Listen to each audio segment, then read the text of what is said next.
ঘড়িতে বাজে ৫টা ৩৫। আমি চলে এসেছি সমুদ্রকট স্টেশন, মানে আমার নিয়ারেস্ট স্টেশন। ৫টা ৩১-এর ট্রেন ঢুকলো ৬টায়। ব্যান্ডেল কাটোয়া লোকাল। উঠে দেখলাম প্রচুর ভিড়, আর রয়েছে কয়েকশো হকার। এই ভিড় ঠেলে আমি অবশেষে পৌঁছালাম নবদ্বীপ ধাম। আর সেই সঙ্গে আমার ট্রেনকে বাই বাই করে দিলাম। স্টেশনে এসে দেখি স্টেশনের এক্সেলেটর বন্ধ। অকত্তা পায়ে হেঁটেই উপরে উঠলাম। উপরে উঠে ওভারব্রিজ থেকে নবদ্বীপ স্টেশনের ভিউটা ঠিক এমন। তারপর এগিয়ে দিয়ে দেখি লিফট রানিং। লিফটে চাপ দিতেই খুলে গেল দরজা। উঠে পড়লাম লিফটে। আর এই লিফটের দুদিকে দরজা, একদিক দিয়ে উঠবো আর অন্য দিক দিয়ে গিয়ে নামবো। লিফটটা কিন্তু রয়েছে ১ নম্বর প্ল্যাটফর্মে। লিফটে আমার সঙ্গে আরো যাত্রী উঠে পড়লো।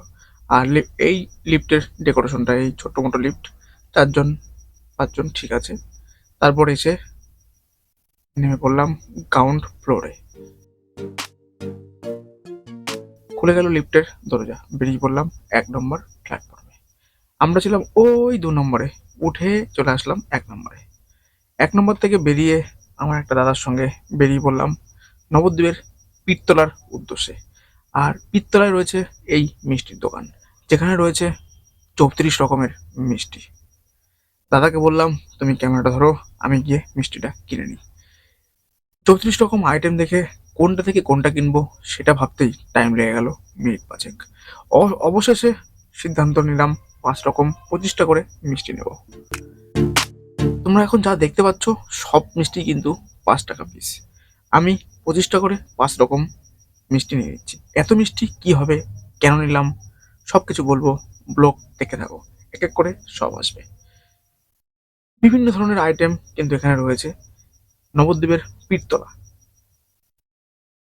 একদিকে রয়েছে নিমাইয়ের জন্মস্থান, আরেকদিকে রয়েছে পীরতলা পীর বাবার স্থান। তার মাঝখানেই রয়েছে এই মিষ্টির দোকান। মিষ্টির দোকানের দাদা কিন্তু কাস্টমারকে মিষ্টি দিয়ে টাইমই পাচ্ছে না। তারপর আমারটা ধরলো অনেকক্ষণ পরে। ভাবতে পারছো, এই মিষ্টিগুলো কিন্তু ৫ টাকা পিস। ভাবতেও অবাক লাগছে, এখন ৫ টাকায় মিষ্টি ভাবা যায়? যেখানে ৬ টাকা ৮ টাকা ৭ টাকা ১০ টাকা নিচে কোনো মিষ্টিই নেই। আমি একটু দোকানের সামনে ক্যালমা মেরে দোকানটা তোমাদের সঙ্গে একটু শেয়ার করলাম।